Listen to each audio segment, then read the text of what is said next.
வாழ்க வையகம், வாழ்க வையகம், வாழ்க வளம். குருவே துணை.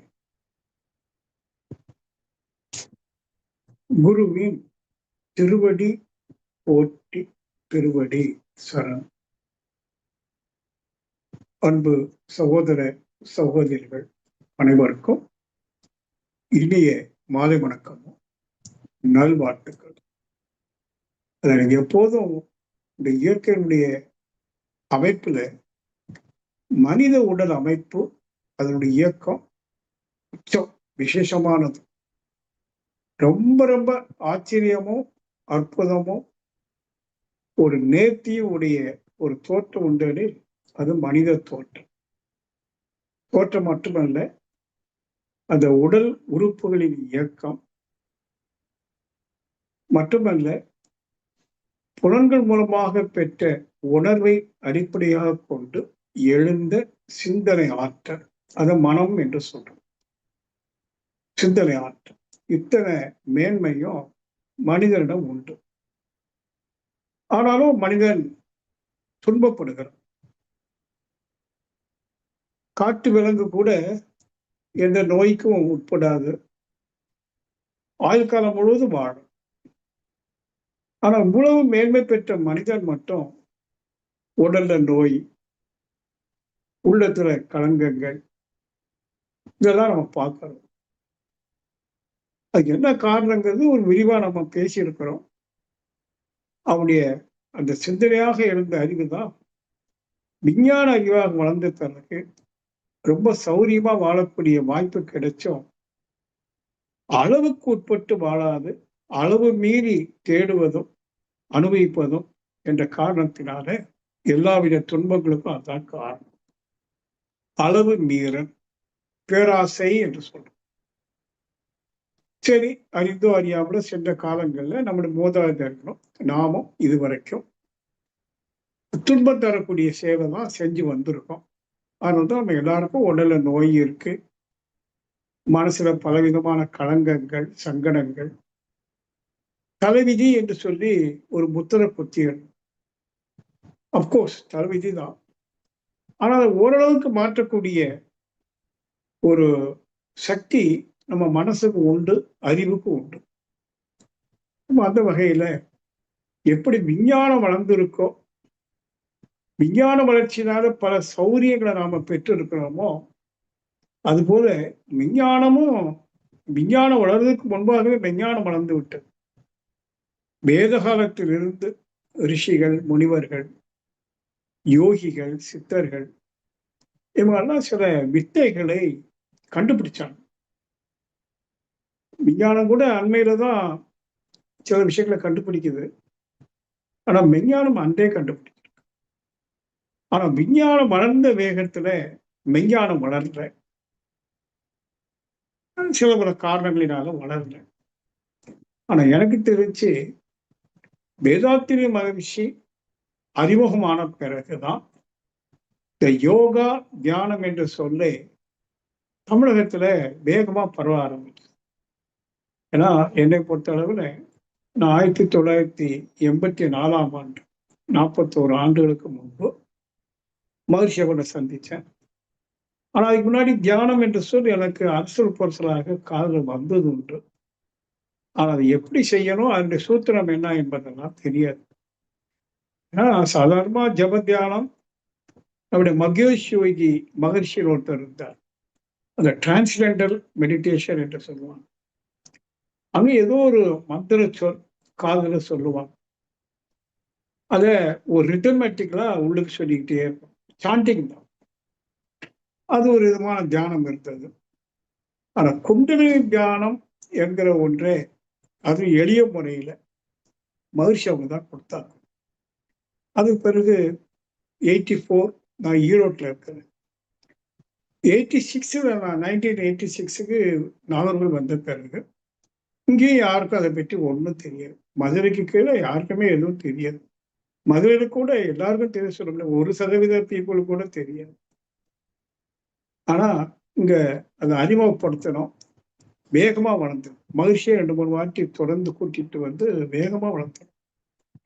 அப்போ அந்த தியானம் என்ற சொல், யோகா என்ற சொல் மகிழ்ச்சிக்கு அந்த 80 ஆரம்பிச்சது படிப்படியா 90கள் அப்புறம் 2000லாம் வரும்போது தமிழ்நாட்டுல வேகமா பரவிச்சு. ஆனாலும் இப்போ நான் என்ன சொல்லுவேன், அந்த விஞ்ஞானம் முழுமையாக மக்களுக்கு சென்றடையல. மகிழ்ச்சி முழுமையா கொடுத்தாங்க. அத வாங்கினவங்க அல்லது வாங்கி மற்றவங்களுக்கு கொடுத்தவங்க அந்த அளவுக்கு முழுமையா கொடுக்கல. சில பல யுக்திகள் மகர்ஷி சொல்லி கொடுத்தாங்க. அதை வந்து ஒரு மேலோட்டமா ஒரு ஃபார்மாலிட்டியா தான் செய்தமே தவிர அது உட்பொருள் விளங்கி அதை செய்து பழகல. அதுல ஒன்றுதான் இந்த அருள் பேராற்றல் உடலிலும் உயிரிலும் அலையலையாக பாய்ந்து நிரம்புகிறது என்று தியானத்துக்கு முன்னாடி ஒரு 3 முறை சங்கல்பமா சொல்லுவோம். அந்த நான் அமர்ந்துள்ள இடத்தை சுற்றிடும் ஒரு ஃபார்மாலிட்டி. ஆனா அதையே ஒரு தியானமா செய்தா எந்த அளவுக்கு பெனிஃபிட் அப்படிங்கிறத என்னுடைய அனுபவத்துல கண்டுபிடிச்சேன். காரணம் என்னன்னா, என் உடல்ல பலவிதமான நோய்கள் உண்டு. எங்க அப்பாவுடைய ஜீன் ரொம்ப மோசமான ஜீன் நோய் விஷயத்துல. அவர் கல்வியில பெரிய மேதாவி, சிந்தனை மிக்கவர், நுண்மா நுழைப்புலன் அவருக்கு உண்டு. ஆனா உடல் பலவீனம், 58 வயசுல இறந்துட்டாங்க. எதுக்கு சொல்ல வரேன்னா, அந்த ஜீன் தான் எனக்கும். ஆகவே எனக்கும் சின்ன வயசுல இருந்து உடல்ல அவ்வளவு ஒரு ஆரோக்கியம், உறுதிப்பாடு கிடையாது. அப்புறம் சாமிஜி சந்திச்சு இதெல்லாம் கொஞ்சம் கொஞ்சமா வந்த பிறகு, அதுவும் அண்மை காலத்துல இது ஒரு தவமா செய்து நாம பெற வேண்டிய பாக்கியத்தை பெறணும் அப்படிங்கிறத நம்ம கொண்டு வந்திருக்கோம். எப்படி விஞ்ஞான நுணுக்கங்கள் இயற்கையில நிறைய இருக்கும், அதே போல யோகால சில நுணுக்கங்கள் இருக்கு. ஏன்னா நமது உடலை எடுத்துக்கிட்டீங்கன்னா, இந்த பரு உடல் என்று சொல்றோம். நம்ம கண்ணுக்கு தெரியக்கூடிய பரு உடல், உடலுக்குள்ளாக இருக்கக்கூடிய உள் உறுப்புகள் இதெல்லாம் சேர்ந்துதான் பரு உடல். இன்னொரு உடல் என்னன்னா, அது சூட்சும சரீரம். அதாவது பல கோடி உயிர் துகள்கள் ஒரு தொகுப்பு இயக்கமாக உடலை எல்லை கட்டி இயங்கிக் கொண்டிருக்கு பாருங்க. அத சூக்கும சரீரம் என்று சொல்றோம். அது உடல் மாதிரியே, உடல் எந்த அமைப்புல இருக்கோ அதே அமைப்புல உடல் முழுவதும் உள்ள, அது கண்ணுக்கு தெரியாது, ஓடிட்டு இருக்கு. அந்த உயிர் துகள் சுழற்சினால் வரக்கூடிய காந்த அலை இருக்கு, அதுவும் உடல் முழுவதும் பரவி சுழண்டுட்டே இருக்கு. அதுக்கு பேரு பிரணவ சரீரம்னு பேரு. இதை நீங்க 3 நல்ல யோகால தெரிந்து கொள்ளணும். இது வந்து பரு உடல், ஸ்தூல சரீரம் என்று சொல்றோம். அந்த உயிர் சுழற்சி சூக்கும சரீரம். காந்த உடல், ஜீவகாந்தம் இருக்க, அது பிரணவ சரீரம். இப்போ நம்ம பிரணவ சரீரத்துல சில பல வேலைகளை செஞ்சா பரு உடல்ல இருக்கிற நோய்கள் போகும். மனதில் இருக்கக்கூடிய சஞ்சலங்கள், அச்சம், கவலை, ஒரு விதமான பீதி, இது எல்லாமே மறையும். அப்போ அதுக்கு ஒரு எளிய தவம் சொல்லும் போதுதான் சக்தி ஈர்ப்பு தவத்தை நாம ஒரு 3 வருடம் தான் ஆச்சு நம்ம அதை இன்ட்ரடியூஸ் பண்ணி. அதை நீங்க அவசியம் தினசரி ஒரு முறையாவது செய்யணும். மற்றபடி ஒரு துரியாதீதம் எது விருப்பமோ அதை செய்து கொள்ளணும். ஆனா சக்தி ஈர்ப்பு தவம் கட்டாயம் ஒரு நாளைக்கு ஒரு 10-15 நிமிடம். இதுல என்ன யுக்தியை கையாளுறோம் புரிந்து கொள்ளணும் அப்படின்னு கேட்டீங்கன்னா, இந்த உடலுடைய அந்த முதுகுத்தண்டு சொல்லக்கூடிய அந்த அதுக்குள்ள இருக்கக்கூடிய சுழிமுனை நாடி, சாதாரணமா நாடி நரம்புனா அதுவும் நாடிக்கு ஒரு ஓட்டம் இருக்கும், ஒரு நரம்பு மாதிரி இருக்குல்ல, நாடி நரம்பை விட சன்னம். ஆனா அந்த நாடி இருக்கே, அப்படி ஒரு நாடி கிடையாது, அப்படி வைத்துக் கொள்ளுங்க. அப்போ அது என்ன அப்படின்னா, ஒரு பிளாக் ஹோல், துவாரம், முதுகுத்தண்டு மத்தியில ஒரு துவாரம் இருக்கு, மூலாதாரத்திலிருந்து உச்சி வரைக்கும். அத சுழுமுனை நாடின்னு சொல்றோம். இதுலதான் சில ரகசியங்கள் இருக்கு. இந்த சுழுமுனை நாடியில தான் 7 சக்கராசம் அமைஞ்சிருக்கு. சக்கரானா அதுவும் பருத்தன்மை உடையது அல்ல. அல்லது சக்கரம் சொன்னோன்னே ஏதோ கற்பனையில சக்கரம் போல நினைச்சுக்க கூடாது. அந்த 7 மையங்கள் எங்க நாம சொல்றோமோ, அந்த இடத்துல சிவமனை நாடியில ஒரு காந்த அழுத்தம் அதிகமா இருக்கும். ஏன்னா அதுல இருந்துதான் உயிர் சக்தி வந்து உடல் முழுவதும் டிரான்ஸ்ஃபார்ம் ஆகும். அதுக்கு பேரே டிரான்ஸ்ஃபார்மர். ஆனா அது எல்லாருக்கும் அவ்வளவு வேகமா இயங்காது. பல காரணத்தினால இயக்கத்துல குறைபாடு இருக்கும். இப்ப இந்த இயக்கத்தை அதிகரிக்கணும். அது சாதாரணமா நம்ம தவத்துல வந்து ஒன்பது மைய தவத்துல அந்த 7 சக்கராவையும் தனித்தனியா தியானத்துல செய்வோம்.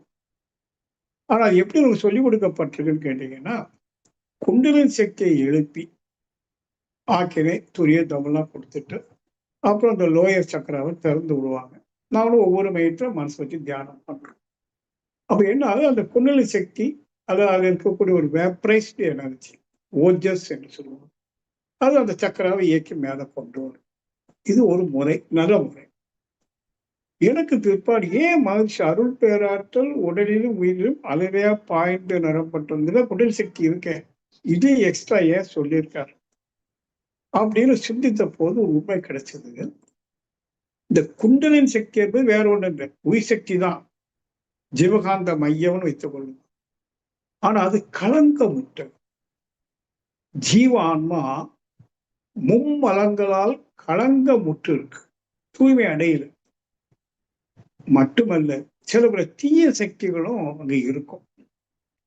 அப்போ அதை மட்டும் கொண்டு மேலே ஏத்துனா மேல்நிலைக்கு போக முடியாது என்பதற்காக பிரபஞ்ச சக்தி உள்ள வாங்கி அது மூலாதாரத்துல போய் மோதி குண்டலினி சக்தியை எழுப்பிட்டே மேல கொண்டு வந்தா குண்டலினி சக்தி தூய்மை அடையும்.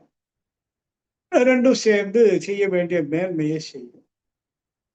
இதை பொதுவா என்ன சொல்லுவாங்கன்னா, human energy and universal energy.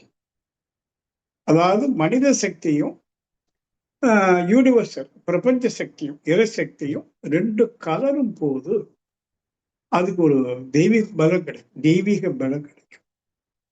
அப்போ ஏதோ ஒரு 3 முறை ஃபார்மாலிட்டி சொல்றாங்க, அதே ஒரு தவமா செய்து செய்து பழகினால் கருமையம் தூய்மை அடையும்.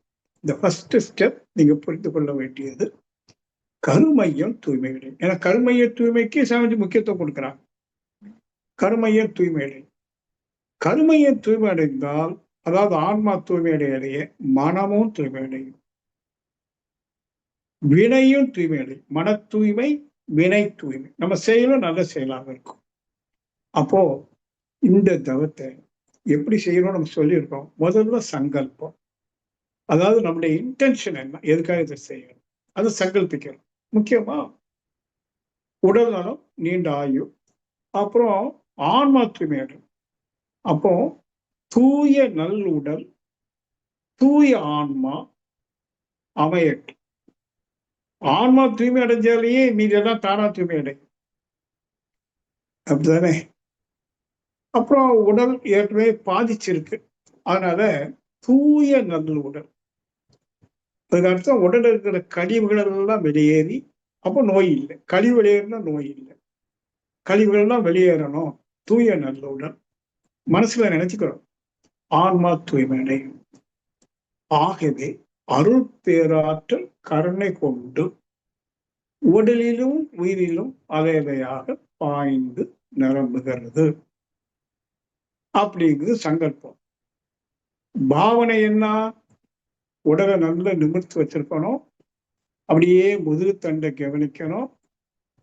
அப்புறம் அதோட மையப்பகுதி சுழுமனை நாடிய ஒரு கருமையான கோடு போல ஒரு பிளாக் டியூப், பிளாக் ஹோல் எப்படி எடுத்துக்கிட்டாலும் சரி, கருப்பா ஒரு டியூப் மூலாதாரத்திலிருந்து உச்சி வரைக்கும். இது உடல்ல கொஞ்சம் கூட அந்த உச்சிக்கு மேல ஒரு அடி தாண்டி ஒரு ஆண்டனா மாதிரி அதையும் பாவனை செய்து கொள்ளும். அப்போ சுழுமனை நாடி இப்ப எப்படி இருக்கு, மூலாதாரத்திலிருந்து ஆரம்பிச்சு உச்சி அப்படியே ஒரு அடி மேல. இது அந்த பாவனைக்கு கொண்டு வரும். சங்கல்பம் முத பண்ணிக்கணும், எனது உடல் தூய நல் உடலாக அமையவும் எனது ஆன்மா தூய ஆன்மாவாக அமைவதற்கும் அருள் பேராற்றல் கருணை பொரியட்டும். ஏன்னா அருள் பேராற்றலால் தான் அந்த உடலும் உயிரும் ஆயிருக்கு. ஆகவே கருணை பொரியட்டும் சங்கல்பம் கொடுத்தாச்சு. அப்புறம் பாவனையோட மூலாதாரத்து மூச்சு எடுத்துக்கிட்டே அந்த சுழுமனை நாடி சொன்ன பாருங்க, அது வாயில மெதுவா உச்சி மேல ஒரு அடி, அப்புறம் மூச்சு விட்டுட்டே கேளு. ஒரு 5வது முறை செய்துட்டு அதை கவனிக்கணும். நீங்க எந்த அளவுக்கு நீங்க என்ன சங்கல்பம் கொடுத்து எதை பாவனை செய்தீங்களோ அது தானா நடக்கும். ஏன்னா இயல்பூக்கம் தானா நடக்கும். அது அப்படியே கவனிச்சுக்கிட்டே இருக்குது. ஆள் மனசுல ஒரு டியூனிங் அருள் பேராற்றல் உடலிலும் உயிரிலும் மெதுவா பாய்ந்து நிரம்பி தூய நல்லுடலையும் தூய ஆன்மாவையும் அமைக்கிறது. மெதுவா சொல்லிக்கிட்டே கவனிக்கிறது. இந்த பாவனை என்னைக்கு உணர்வாக மாறுதோ அன்னைக்கு அபரீதமான ஆற்றலை நீங்க உணர்வீங்க. அந்த மாதிரி இந்த தவம் செய்தா உடல் நலம் வரும். ஆன்மா தூய்மையடைய மனசும் தூய்மையடையும். மனசுல இருக்கிற தீய எண்ணங்கள் எல்லாம் காணாம போயிடும். இதுதான் உண்மையான இறை வழிபாடு, உண்மையான ஆராதனை, திருமேனி ஆராதனை. ஏன்னா உள்ளுக்கு சிவம் இருக்கு, நீங்க மறக்கக்கூடாது. ஏன் உடலுக்கு ஆன்மாவுக்கு இவ்வளவு முக்கியத்துவம் கொடுக்கிறோம்? உடலுக்குள்ள ஆன்மா, ஆன்மாவுக்கு மையத்துல சிவம், சதா சிவ பரபிரம்மம். அது சிவனுக்கு பூஜை கொடுக்க வேண்டாமா? அதுக்கு முன்னாடி சுத்தப்படுத்த வேண்டாமா? அது கோயில் அல்லவா?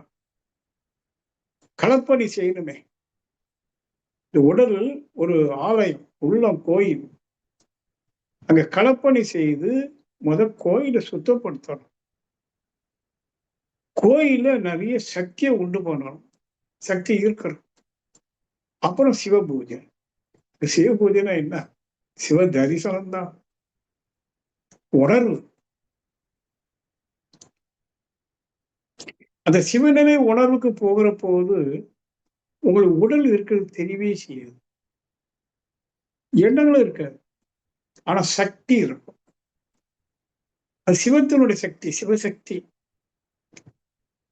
உணர்வா இருக்கும். இது இப்படியே தொடர்ந்து நீங்க கொஞ்ச நாள் செய்துட்டு வரணும். எதுக்கு சொல்றேன்?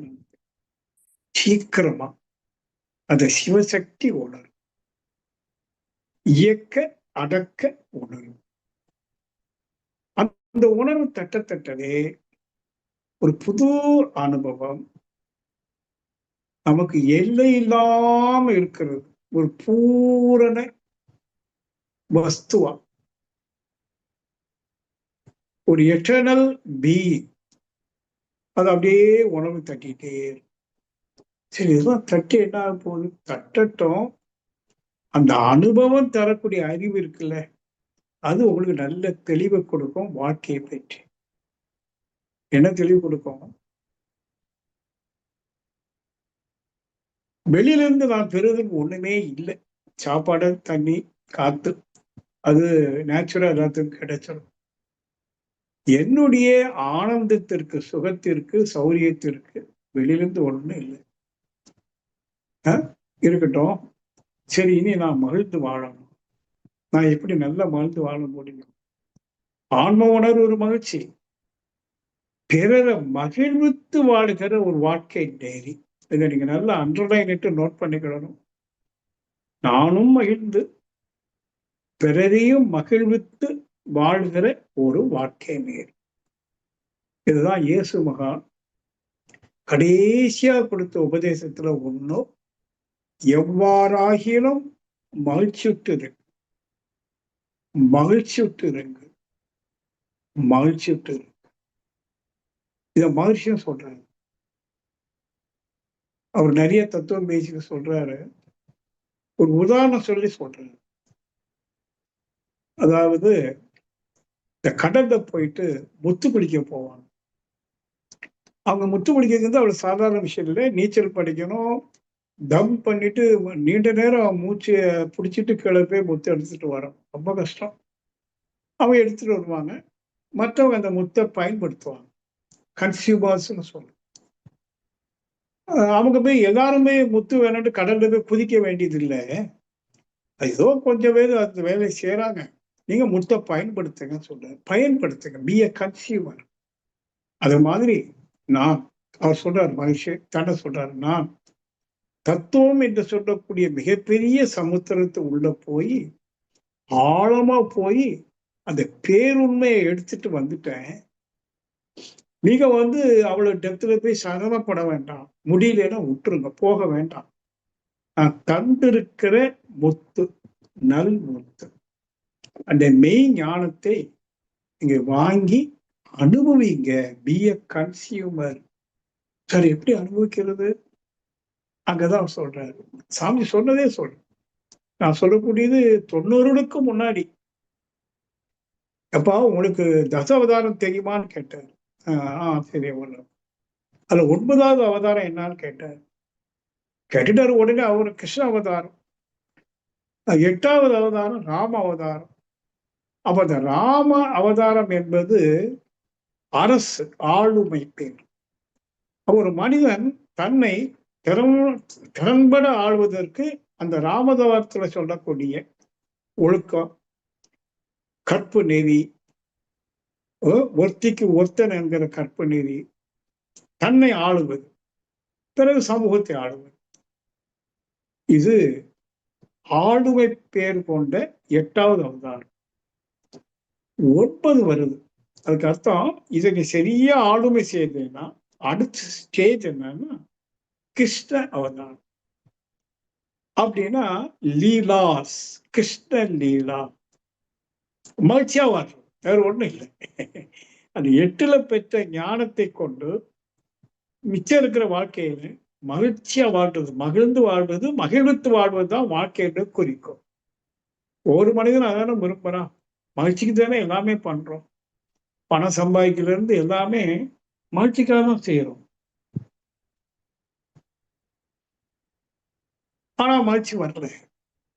ஏன்னா 8வது அவதாரத்தை நம்ம சரியா செய்யல. சரியான ஆளுமை பேர் இல்லை. 5 புலன்கள் ஆளவை, கர்மேந்திரியங்கள் ஆளவில்லை சரியா. அப்ப அதை செய்து அப்புறம் மகிழ்ச்சியா இருக்கும். இப்போ உங்கள நிறைய பேருக்கு மன சமாதானம் கிடைச்சிருச்சு. ஓரளவுக்கு மெய் வழக்கம் நல்லா தெரிஞ்சு போச்சு. இல்லையா, அவ்வளவு காலம் நான் பேசியிருக்க தெரிஞ்சு போச்சு. இனி நான் என்ன செய்யணும் அப்படின்னா, எப்பவுமே கண்ணை மூடிட்டு இருக்கணும், திருப்பி திருப்பி அதை பற்றியே சிந்திக்கணும் அவசியம் இல்லை. முத்து கையில கொடுத்தாச்சு. எல்லாம் வல்ல மெய்ப்பொருளை அனைத்துமாக வெளிப்பட்டிருக்கு, நானுமாக வெளிப்பட்டிருக்கு. இல்லையா? எப்படி? தானாக.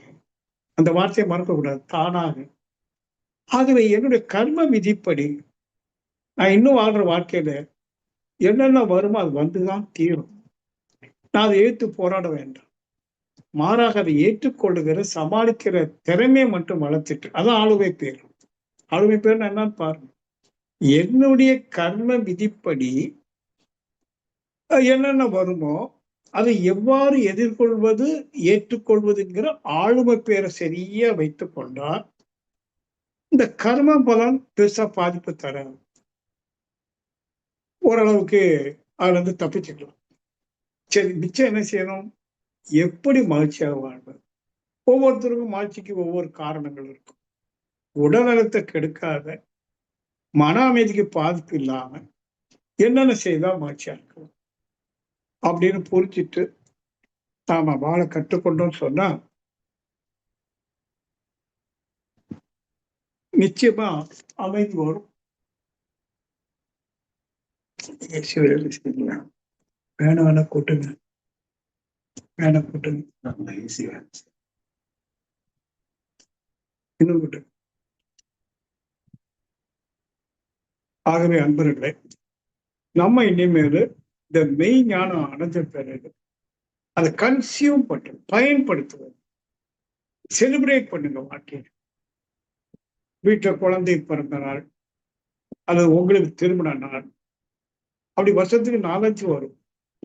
ஒரு சின்ன அளவிடையாவது ஒரு celebration. You have to celebrate every moment. உங்களோட அவேர்னஸ் கூட கூட உங்க வீட்டை செய்யற சின்ன சின்ன வேலை கூட ஒரு செலிப்ரேட் போல இருக்கும். சமையல் கூட ஒரு செலிப்ரேஷன். வீட்டை அழகா வச்சுக்கிறது, ஒற்றரை அடிச்சு கூட்டிட்டு பெருக்கி வீடு அழகா வச்சுக்கணும். கொஞ்சம் செடிகள் வைக்கணும், மகான்களுடைய படத்தை எல்லாம் மாற்றுவது, இப்படிலாம் ஒரு ஒரு அட்மாஸ்பியர் எங்க கிரியேட் பண்ண. நல்ல அன்பர்களோடு ஒரு நட்பு வைத்துக் கொள்ளணும். நல்ல அன்பர்கள் சொன்னா நம்ம மாதிரி ஆன்மீகத்திலே உள்ளவங்க கூட இப்படிலாம் வச்சுட்டு, வயசானாலும் பரவாயில்ல, வயசுக்கு அதுக்கு சம்பந்தம் இல்லை. ஏன்னா மகிழ்ச்சிங்கிறது மனம் சார்ந்து. இதை நீங்க செலிப்ரேட் பண்ண கத்துக்கலாம். அந்த செலிப்ரேஷனுக்கு பேர் தான் கிருஷ்ண லீலா. இதை கரெக்டா செய்தா 10வது அவதாரம் கல்கி அப்படின்னா முழுமை பேரு. இந்த பிறவில சீக்கிரமா ஆளுமை பேருங்கிற 8வது அவதாரம், மகிழ்ச்சிங்கிற கிருஷ்ண லீலாங்கிற 9வது அவதாரம் நல்லா பண்ணுனா அந்த முழுமை பேருங்கிற கல்கி அவதாரம் இந்த உடலை விட்டு உயிர் போறதுக்கு முன்னாடியே நிகழும். இதைத்தான் வள்ளுவர் சொல்றார், வையத்துள் வாழ்வாங்கு வாழ்வானை வானூரையும் தெய்வத்துள் வைக்கப்படும். இந்த வையத்துல வாழ்வாங்கு வாழணும். என்ன வாழ்வாங்கு வாழ்றது? சந்தோஷமா வாழ்றதுதான். எல்லாரையும் சந்தோஷப்படுத்துவது, தானும் சந்தோஷமா வாழ்வதுன்னா முழுமையா வாழ்க்கணும். சாப்பாடு வீட்டுல பாத்தீங்கன்னா ஒரு ஏழையா இருப்பான், கட்சி தான் குறிப்பானா இருக்கும், பட் அவன் மனசுல துக்கம் இருக்கு. இதுக்கும் பொருளுக்கும் பெரிய சம்பந்தம் கிடையாது. வாழ்வதற்கு நிறைய பணம் வேணும்னு அவசியமே கிடையாது. நீங்க ஒரு சபைக்கு போறீங்க, மன்றத்துக்கு போறீங்க, கொஞ்சம் சீக்கிரமா போங்க. மன்றம் எனக்கு சுத்தமா இருக்கா, சேர்லாம் எடுத்து அடிக்கிட்டோமா, ஜபக்காலத்தை விதிச்சிட்டோமா, ஆசிரியர் வருவார் தியானம் நடத்த, எல்லாம் சொல்லி கொடுக்க வரும். அதுக்கு முன்னாடி நான் ஒரு தொண்டன், நான் இதெல்லாம் செய்கிறேன், அப்படி செய்யல சந்தோஷம். களப்பணி என்று சொல்ல. அப்ப நீங்க எப்பவுமே ஒரு பணியாளனாக, தொண்டனாக நடக்கும் சமூகத்துக்கு, அது ஒரு மகிழ்ச்சியான வாழ்க்கை. இப்படி இனி நம்ம மிச்சம் இருக்கிற காலத்துல ரொம்ப சிந்திக்கணும்னு அவசியம் இல்லை. ஓரளவு புரிஞ்சிட்டீங்களா? இந்த இயற்கை தோற்றத்திலே மூலம் என்ன, அது எப்படி வெளிப்பட்டது, இயங்குது, ஓரளவுக்கு தியரிட்டிக்கலா தெரிஞ்சுட்டீங்களா? போதும். உங்களை சிலருக்கு உங்களை அறியாமலேயே ஒரு பிராப்தம் இருக்கும். என்ன அப்படின்னா மனுஷ மாதிரியே முத்து குடிக்கிற அளவு கடலுக்குள்ள போய், ஏன்னா அப்படி ஒரு ஒரு ஒரு பிராப்தம் இருந்துன்னா அது உங்களை விடாது, எப்படியா செய்யுதான்னு உங்களுக்கு தோன்றும் போகும். ஆனா எல்லாரும் நீங்க ஐயோ எனக்கு அப்படி முடியலையேன்னு சொல்லி குற்ற உணர்வு கொள்ளாதீங்க, தேவையில்லை. நம்ம எல்லாரும் விஞ்ஞானி ஆக முடியாது, ஆக வேண்டிய அவசியம் இல்லை.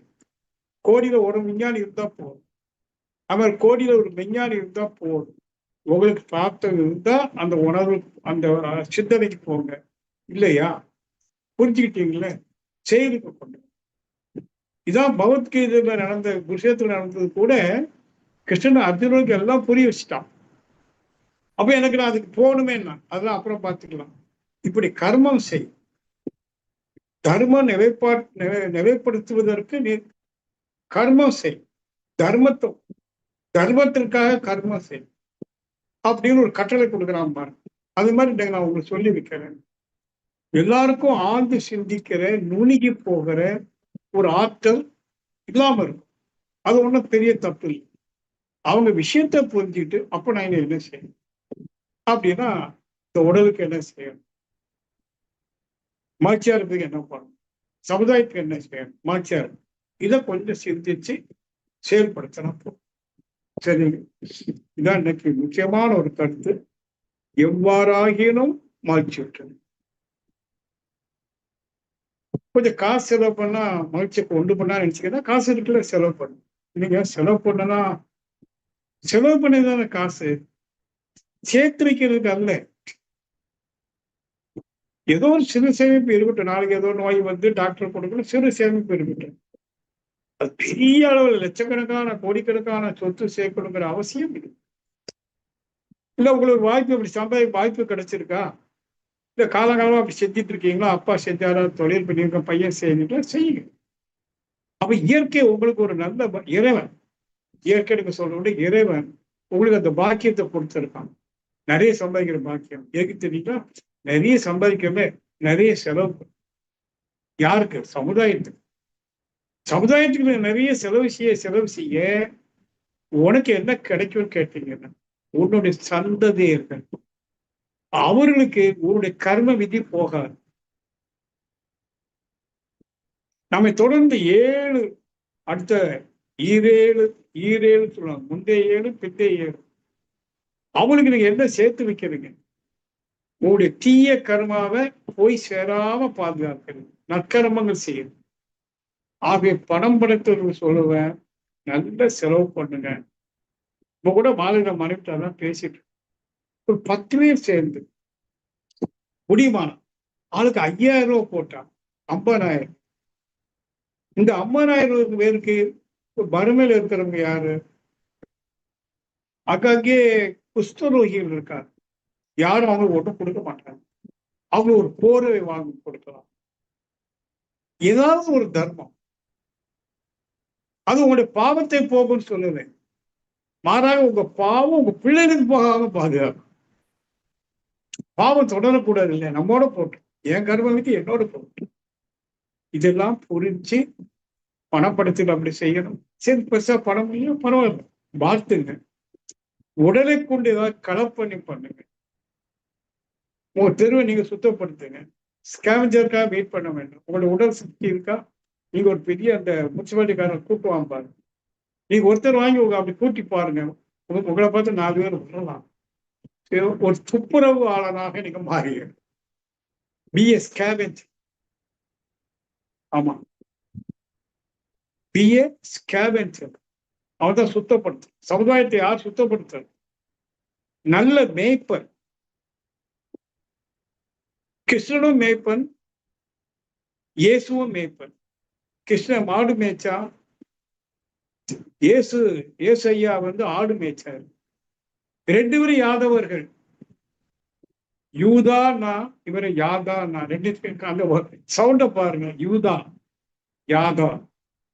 இது சும்மா என் மனசுக்குள்ள வருது, எனக்கு தெரியாது. யூதரும் அதோட எல்லாம் ஒன்னான்னு கேட்டீங்கன்னா ஐ டோன்ட் நோ. எனக்குள்ள ஒரு இன்டர்பிரிட்டேஷன்.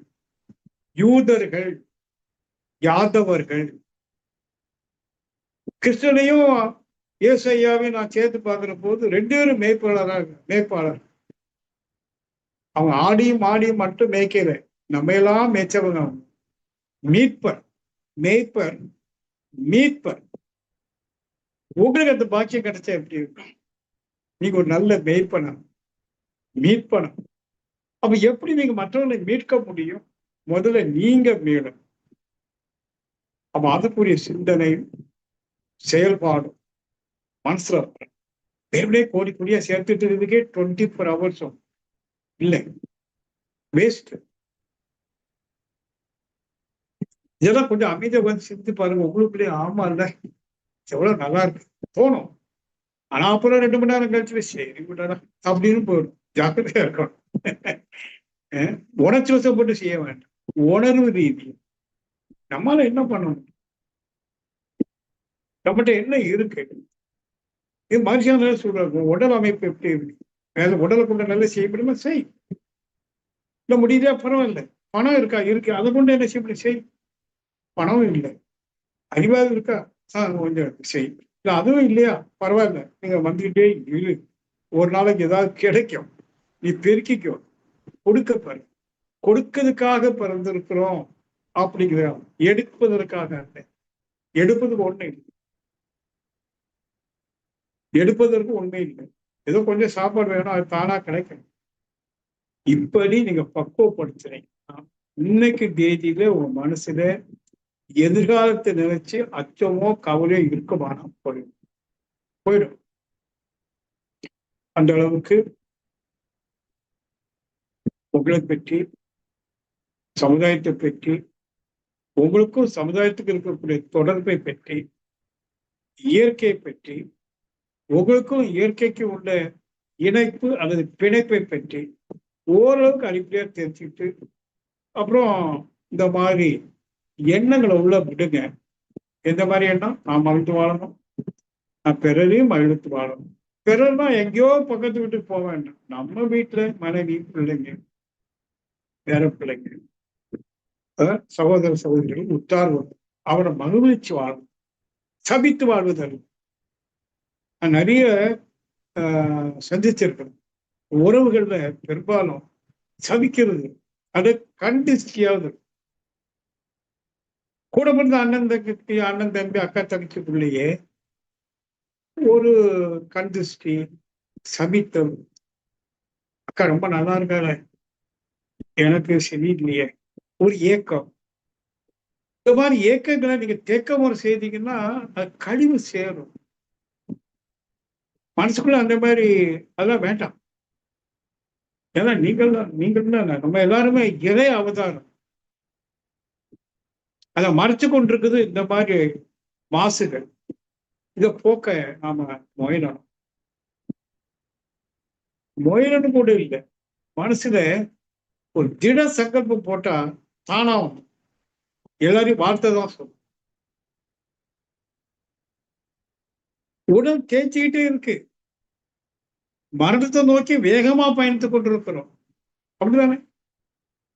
எனக்கு தெரியாது. ஆனா உண்மை என்ன? சின்ன குழந்தையா பிறந்தோம், உடல் வளர்ந்தது, கொஞ்சம் மிடில் ஏஜ் ஆகி போச்சு, உடல் தேயுது, கொஞ்சம் கொஞ்சமா தேயுது, முதுமையை நோக்கி நகருது. என்ன அர்த்தம்? அப்படி இருக்கிற போது எதுக்கு அது இதையும் இந்த நான்கிற அதிகாரப்பற்று, எனதுங்கிற பொருள் பற்றை வைத்துக் கொண்டு தேவை விடுபடும். உங்க மனசு விடுபடும், பற்றுகள்ல இருந்து விடுபடும், மன அளவிலேயாவது விடுபடும். அப்புறம் நான் என்ன செய்யணும்? நிறைய வாய்ப்புகள் இருக்கு, நிறைய வாய்ப்புகள் இருக்கு செய்யறதுக்கு. குறிப்பா வேதாத்திற்கு அமைச்சு வச்ச உலக சமுதாய சேவா சங்கங்கள், அறக்கட்டளைகள், அறிவு திருக்கோயில்கள், தவ மையங்கள், பத்தாவது ஒரு சின்ன கிடையா வேத குழுமம் ஆன்மீக அறக்கட்டளை, அவங்க செய்த ஒரு சின்ன கிராமம். அந்த கிராமம் ஒரு மாதிரி கிராமம், மாடல் வில்லேஜ். உலகத்துக்கு நாம ஒரு மாடலை கிரியேட் பண்ணி கொடுக்குறோம். அப்ப அதுக்கு எவ்வளவு பேர் தொண்டு புரிய வர்றோம். இப்போ கூட வாட்ஸ்அப்ல கனகராஜ் போட்டு விட்டுருப்பார். அதாவது ஏதாவது ஒரு துறையில் குறைந்த அளவாவது வேதம் குழும ஆன்மீக அறக்கட்டளைக்கு அந்த கிராமத்துக்கு உங்களால தொண்டு செய்ய முடியுமானால் ஏதாவது ஒரு வகையில், நல்ல வார்த்தை கவனி, ஏதாவது ஒரு வகையில் மிக குறைந்த அளவிலாவது நான் செய்ய முடியும், தொண்டு செய்ய முடியும் நினைக்கிறவங்க உங்க பேரை அதை பதிவிடுங்கன்னு அவர் கேட்டிருக்கு. அப்படி ஒரு மாசம் எல்லா பதிவும் வாங்கின பிறகு உங்களுக்கு ஒரு ஃபார்ம் அனுப்புவார். அதுல எல்லா டீட்டெயில்ஸும் இருக்கும். அதை நீங்க ஃபில்அப் பண்ணி அனுப்புங்க. அல்டிமேட் என்ன? கர்ம யோகா தான். முதல்ல பக்தி யோகம், அப்புறம் ராஜ யோகம், அப்புறம் ஞான யோகம், பிறகு பக்தி யோகம். கர்ம